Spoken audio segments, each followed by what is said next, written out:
آپ دیکھ رہے ہیں IAK نیوز۔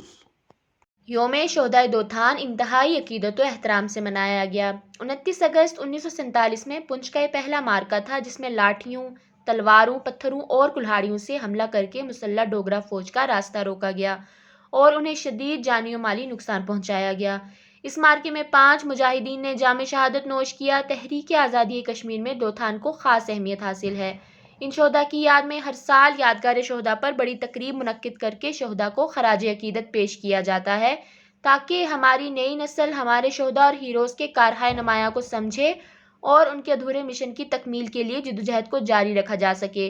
اس تقریب سے سابق وزیر اعظم سردار یعقوب خان، پاکستان پیپلز پارٹی کے رہنما چودھری لطیف اکبر، مسلم لیگ نون کے صدر شاہ غلام قادر، JKPP کے صدر اور ممبر اسمبلی سردار حسن ابراہیم خان، جماعت اسلامی کے امیر ڈاکٹر خالد محمود، وزیر اعظم آزاد کشمیر کے ترجمان سردار عرفان اشرف، حریت رہنما عبد المتین، صابر کشمیری، سابق مشیر حکومت سردار اعجاز یوسف نے شہدائے دوتھان کو خراج عقیدت پیش کرتے ہوئے کہا کہ ان شہداء نے جس مقصد کے لیے جانوں کا نذرانہ پیش کیا اس کے حصول تک ہم چین سے نہیں بیٹھیں گے۔